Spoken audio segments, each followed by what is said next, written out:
Bismillahirrahmanirrahim. Assalamualaikum warahmatullahi wabarakatuh. Kembali lagi di pertemuan pembelajaran daring untuk kelas 11 TKJ 1 dan 11 TKJ 2. Untuk saat ini pembelajaran kita menggunakan pembelajaran daring. Anak-anak belajar dari rumah dan saya mengajar dari sekolah. Sebelumnya kita belum pernah bertatap muka untuk pembelajaran daring. Alangkah baiknya kita perkenalan lebih dahulu, karena untuk anak-anak semua yang dulu kelas 1 saya tidak pernah mengajar kelas 11 TKJ dan untuk saat ini saya diamanai untuk mengajar kelas 11 TKJ 1 dan TKJ 2. Untuk mata pelajarannya yaitu adalah administrasi sistem jaringan. Sebelum kita melanjutkan ke materi, kita perkenalan dulu. Perkenalkan, nama saya Bapak Heri Setiawan, bisa dipanggil Pak Heri. Nanti akan bertemu di mata pelajaran administrasi sistem jaringan. Sebelum masuk ke materi, nanti untuk sistem administrasi sistem jaringan ini yang berkaitan dengan jaringan yang kita pelajari di materi ini. Terus untuk berikutnya, kemarin sudah saya minta memasukkan nomor saya di grup WhatsApp kelas. Nanti misalkan ada informasi apa-apa, saya kabari di grup WhatsApp. Selain di grup WhatsApp, saya buatkan Google Classroom. Misalkan ada tugas di Google Classroom, saya memberi informasi melalui grup WhatsApp kelas. Untuk berikutnya kita menginjak di materi administrasi sistem jaringan. Kemarin materinya sudah sedikit saya berikan untuk di 11 TKJ 1 misalnya. Administrasi sistem jaringan, ini barangkali adik-adik anak-anak semua sudah pernah mendengar sistem jaringan mungkin di kelas 1 atau di kelas 11 yang di pelajaran lain. Administrasi sistem jaringan ini untuk indikator pencapaian kompetensi, yaitu yang pertama adalah menerapkan sistem operasi jaringan. Untuk kompetensi pencapaiannya adalah menginstal sistem operasi jaringan. Berikutnya, tujuan pembelajaran ini setelah mempelajari materi nanti diharapkan siswa mampu pertama memilih dan memahami pengertian dan fungsi sistem informasi jaringan. Dan yang kedua, menginstalasi sistem operasi jaringan. Dan yang ketiga, mengkonfigurasi sistem operasi jaringan. Dan yang terakhir adalah menguji dan mengaplikasikan sistem operasi jaringan. Berikutnya, yang pertama adalah sistem operasi jaringan, atau dalam bahasa Inggrisnya adalah Network Operating System. Ini adalah pengertiannya. Sistem operasi jaringan dalam bahasa Inggris atau disebut Network Operating System adalah sebuah jenis sistem operasi yang ditunjukkan untuk memahami jaringan. Jadi di sini sudah ditulis jenis sistem ini, operasi ini ditunjukkan untuk menangani jaringan. Pada umumnya sistem operasi ini terdiri atas banyak layanan atau servis yang ditunjukkan untuk melayani pengguna. Seperti halnya layanan berbagi berkas. Layanan berbagi berkas ini apa? Misalkan dalam lingkup, misalkan dalam sebuah perusahaan, atau dalam lingkungan perusahaan ada jaringan, misalkan antara kantor 1 dengan kantor 2. Ini menggunakan layanan berbagi berkas. Terus berikutnya layanan berbagi alat percetakan atau printer. Ini misalkan kalau dalam jaringan itu ada istilah klien sama server. klien itu sebagai penerima, nah server ya, adalah pemberi. Misalkan ada di sebuah lingkup ya, di jaringan, misalkan ada server ya, ada klien. Nah, misalkan kalau berbagi alat cetak, misalkan satu printer di dalam ruangan, terus ada beberapa PC ya, personal komputer ya. Jadi misalkan kalau mau cetak kan tidak harus pakai flash disk dipindah. Kalau dalam sistem jaringan bisa berbagi ya. Ada satu printer, ada beberapa klien, itu bisa berbagi, mau mencetak apa itu tidak usah menggunakan flash disk atau hard disk eksternal. Terus berikutnya ada DNS service ya, ada HTTP protokol ya, hypertext transfer protokol ya ini. Terus ada berikutnya ya, ada sebagai lainnya ya. Berikutnya untuk pengertian sistem operasi ya, ini adalah sistem operasi ini atau disebut juga operating system ya, disingkat OS ya, adalah beberapa perangkat lunak sistem yang mengatur sumber daya dari perangkat keras dan perangkat lunak. Mungkin di kelas 1 kemarin sudah dijelaskan apa itu sistem perangkat lunak dan perangkat keras ya. Mungkin sudah dijelaskan. Berikutnya serta sebagai daemon ya untuk program komputer ya. Tanpa sistem operasi pengguna tidak dapat menjalankan program aplikasi pada komputer mereka kecuali program booting ya.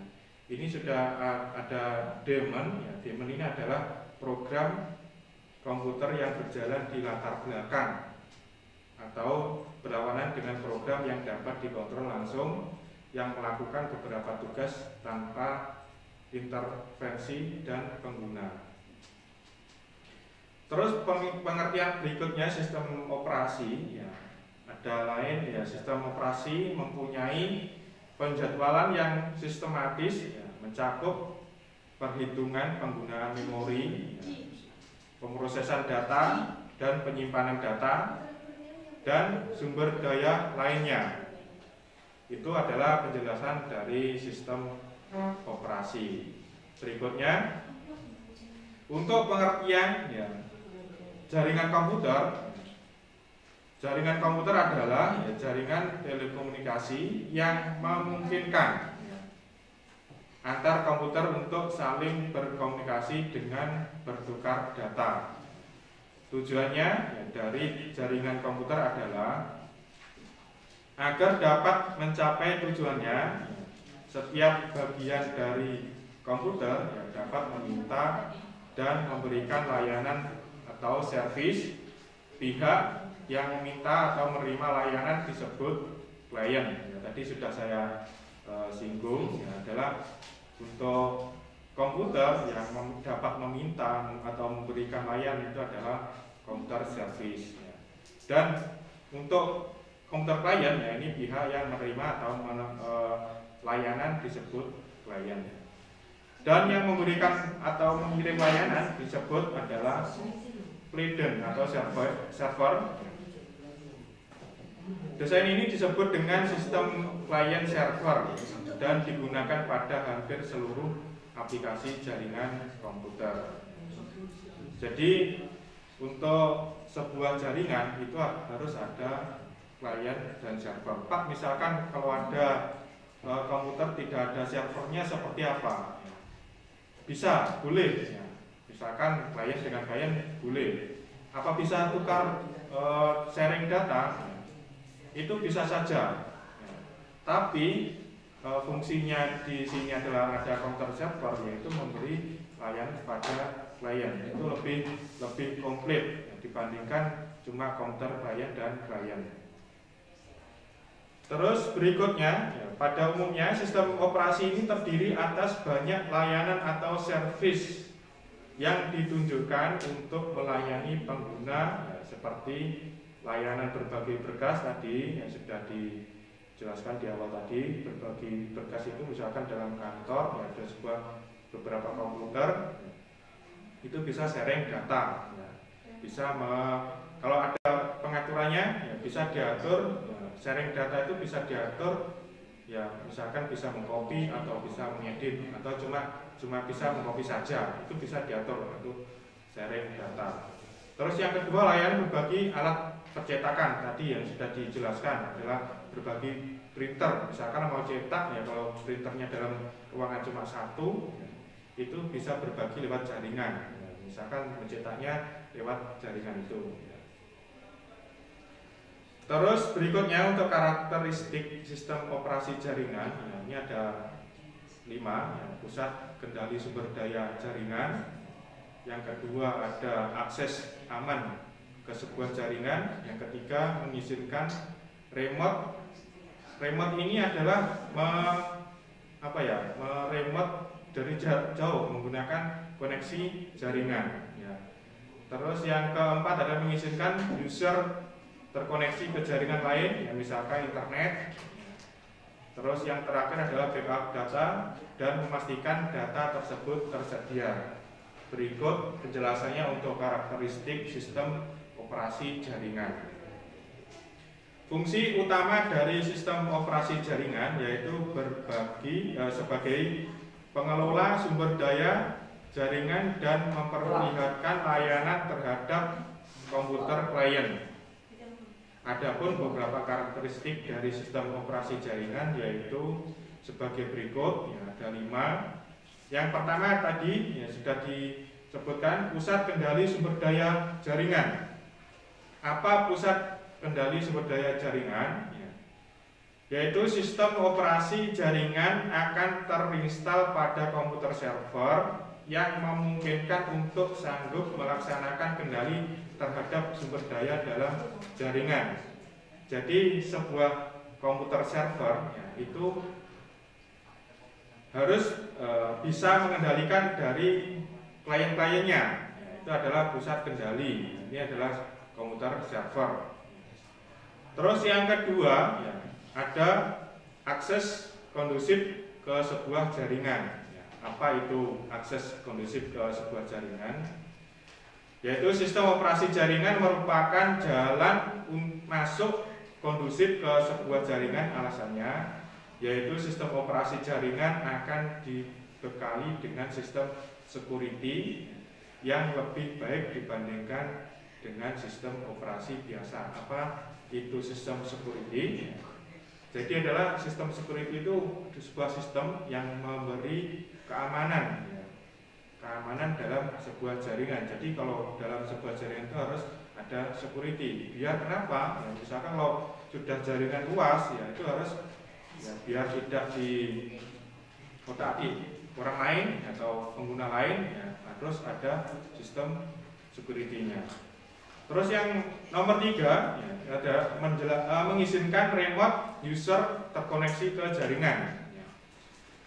Yaitu sistem operasi jaringan bisa melaksanakan remote terhadap user jaringan sehingga memudahkan teknisi untuk sanggup melaksanakan remote komputer klien. Misalkan dalam sebuah lab, ya, ada beberapa komputer, ada misalkan 20 komputer, ya. Kalau ini sudah terkoneksi jaringan, ya,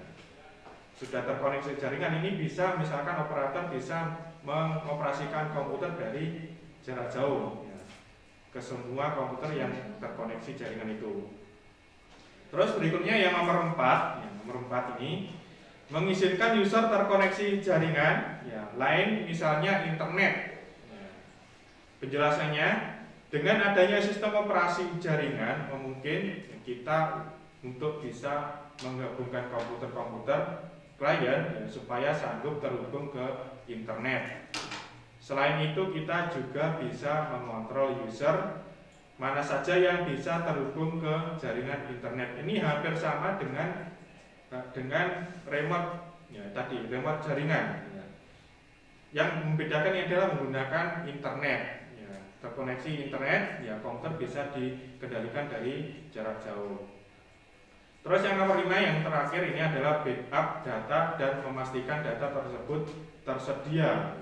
Pengertiannya sistem operasi jaringan sanggup melaksanakan backup data dan memastikan data tersebut ada. Ini adalah karakteristik sistem jaringan, bisa membackup data. Ya, misalkan kalau dari sebuah device, hard disk, ya, misalkan dari komputer client mau dipindahkan data ke server, itu bisa menggunakan jaringan ini. Yang penting ya komputer semua dari client ke server ini terhubung ke sebuah jaringan. Terus berikutnya, untuk fungsi utama sistem operasi jaringan, ini ada 5 ya, fungsinya.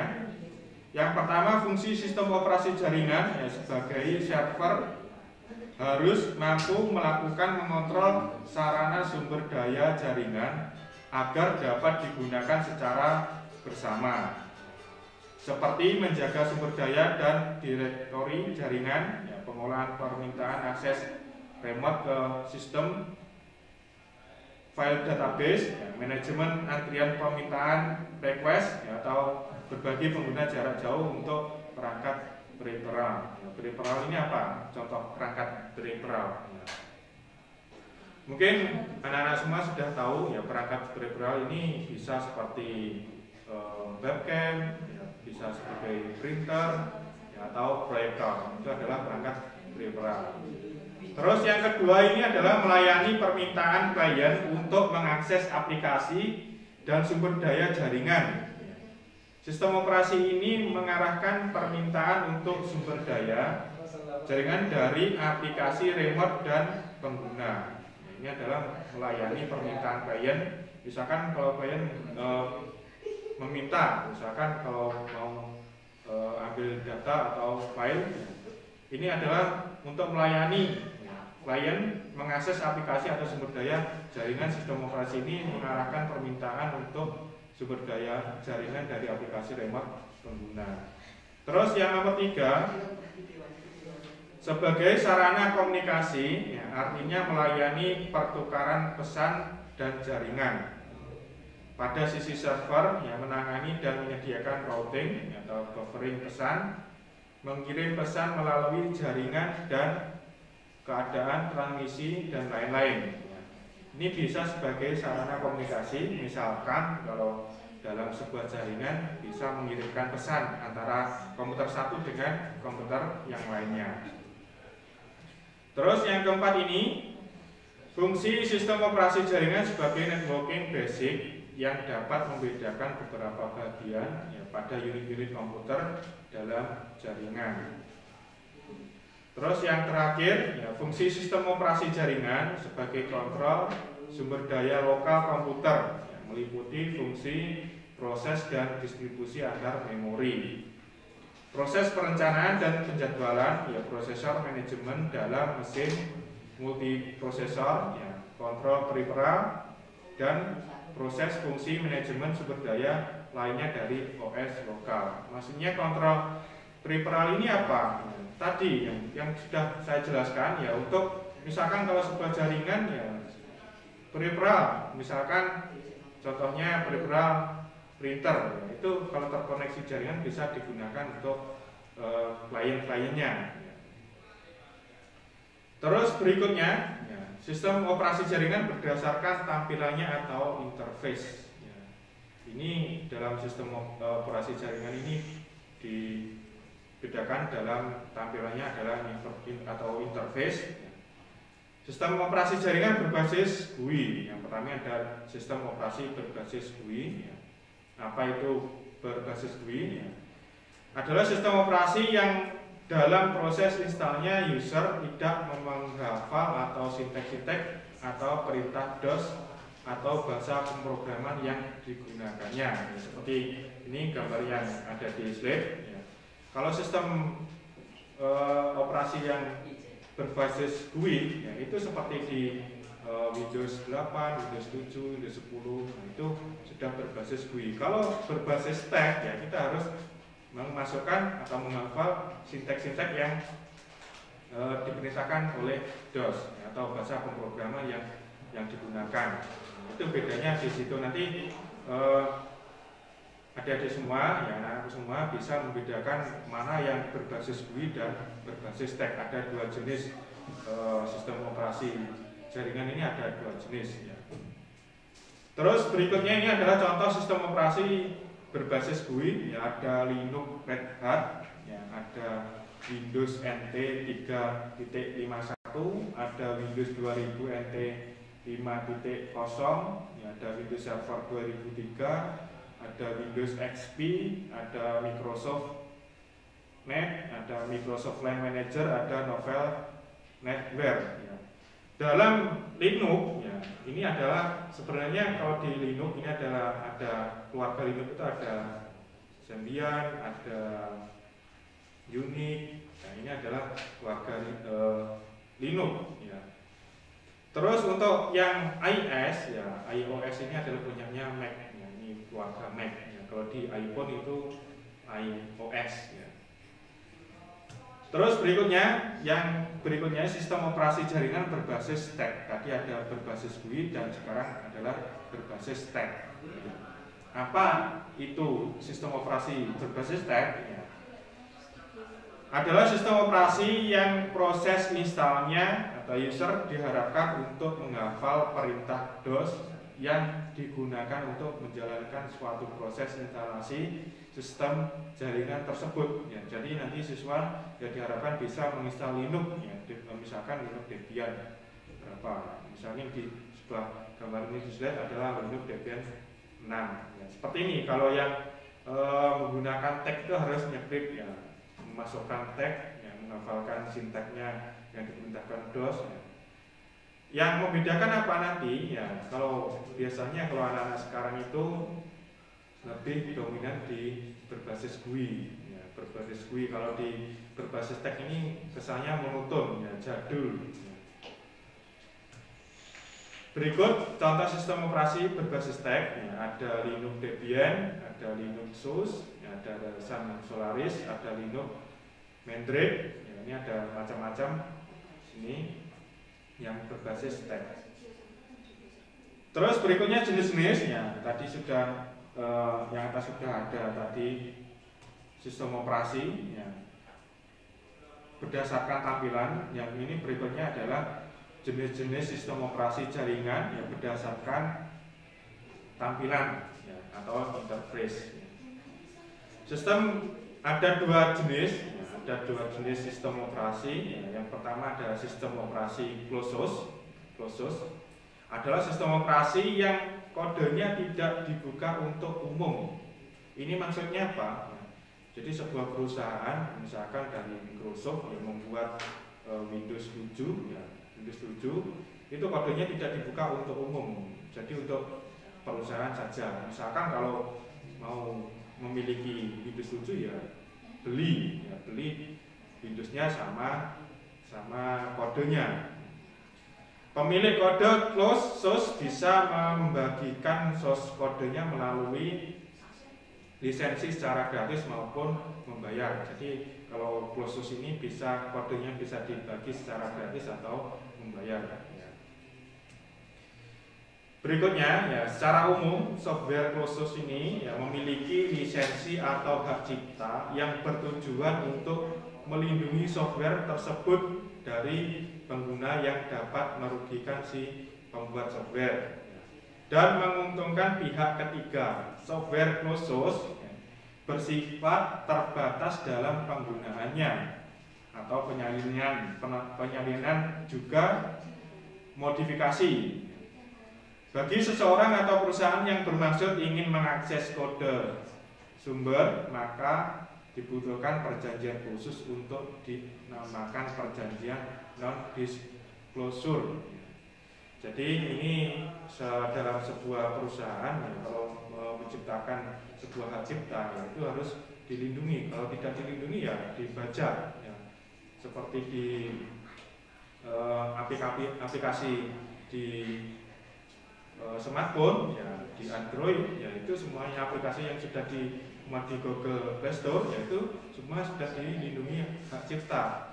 Misalkan aplikasi ini di copy atau digandakan atau disebarkan, tapi tidak ada melalui perjanjian, ya itu nanti kena hak cipta, ya, ada pelanggarannya.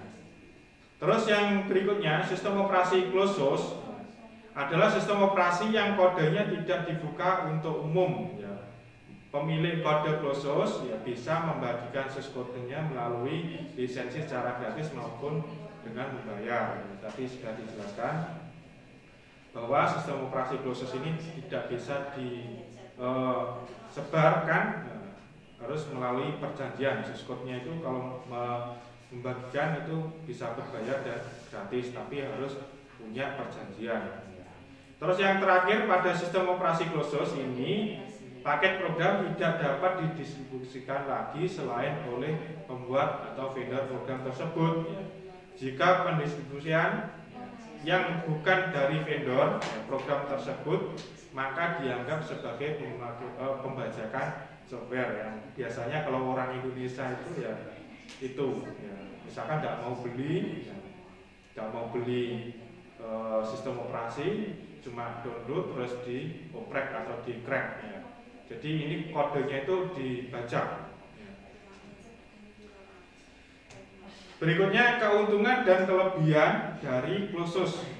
Tentunya kalau dalam sebuah sistem operasi itu harus ada keuntungan dan kelebihan. Misalkan si A dominan cenderung menggunakan sistem operasi Windows 7, atau yang si B dominan menggunakan Windows XP, misalkan seperti itu ya, kecenderungan saja. Tapi setiap sistem operasi yang berbasis closed source ini memiliki keuntungan dan kerugiannya sendiri. Untuk keuntungan dan kelebihan closed source ya, ini kestabilan sistem terjamin. Jadi kalau sudah closed source ya, sudah memiliki hak cipta ya, dilindungi ya, ini memiliki kestabilan sistem terjamin.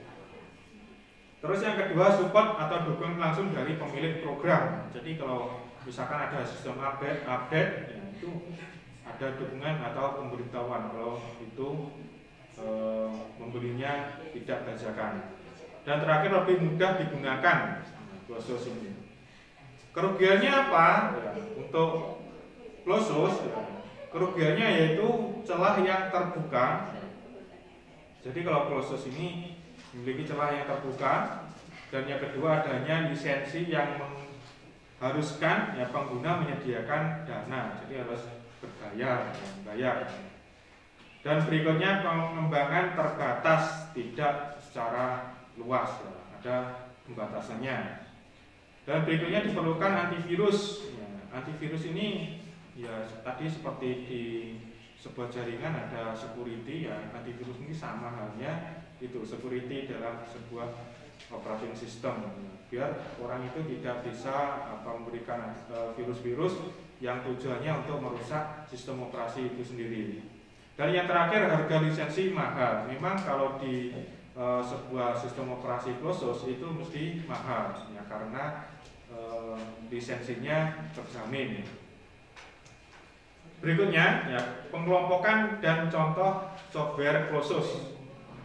Di sini sudah dituliskan ya, sistem operasi ya, ada contohnya beberapa perangkat lunak dalam kelompok sistem operasi yang menggunakan lisensi closed source, yaitu Microsoft Windows, MS-DOS, ya, Windows 95, Windows 98, Windows ME, Windows MT, dan Windows XP. Nah, sekarang sudah yang tren ya, sekarang itu menggunakan ya, Windows 7, Windows 8, sekarang sudah ada sampai Windows 10.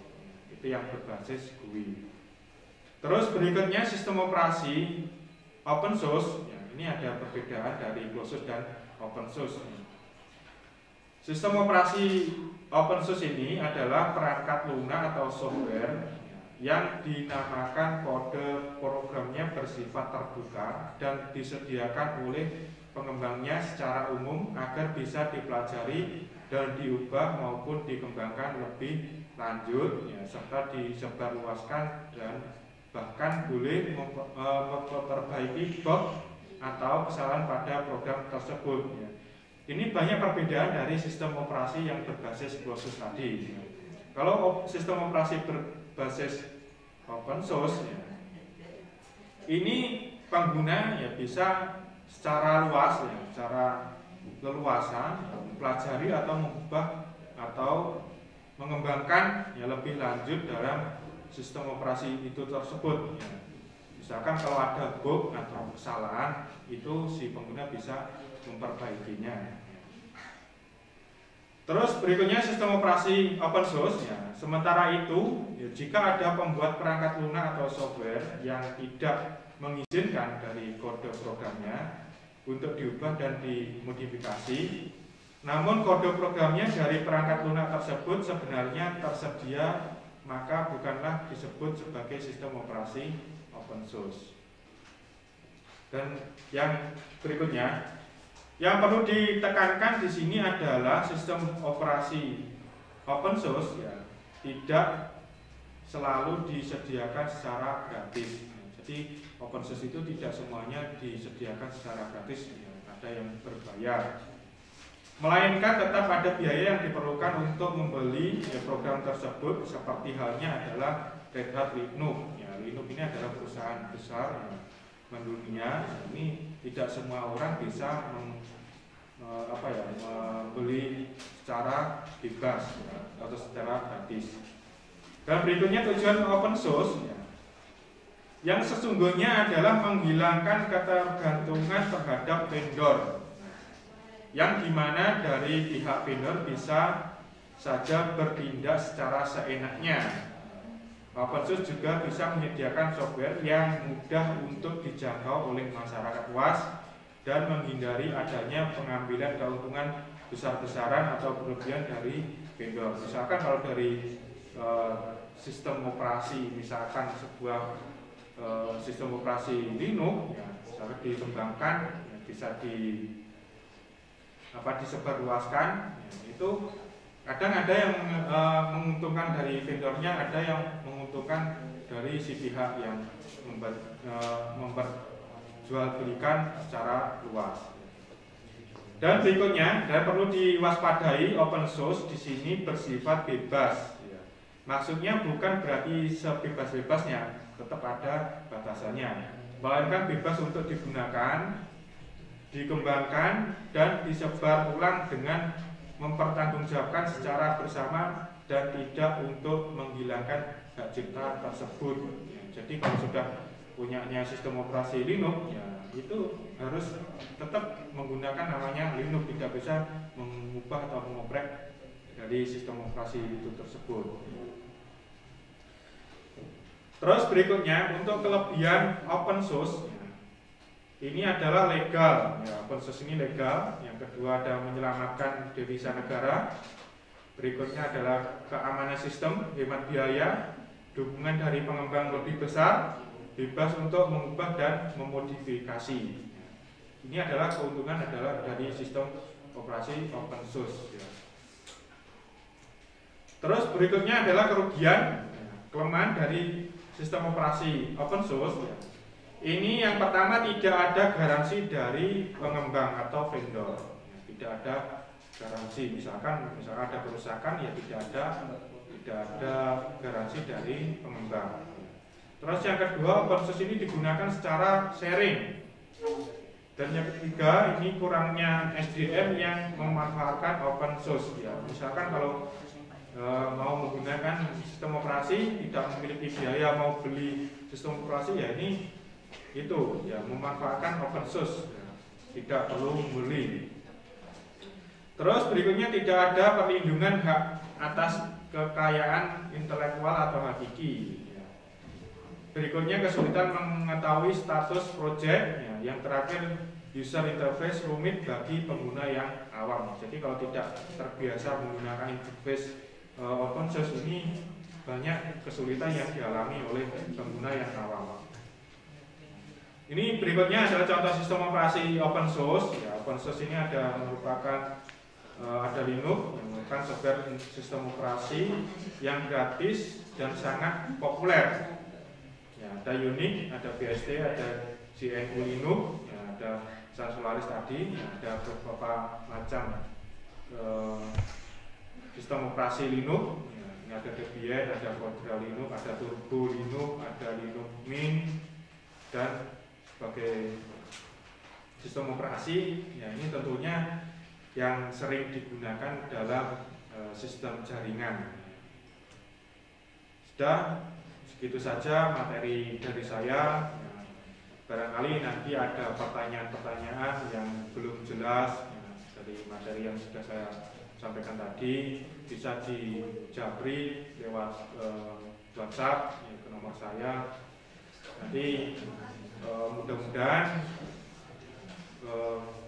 COVID ini segera selesai, segera pulih, supaya kita bisa bertatap muka dalam kondisi sehat walafiat. Terima kasih dari saya akhiri, cukup sekian. Assalamualaikum warahmatullahi wabarakatuh.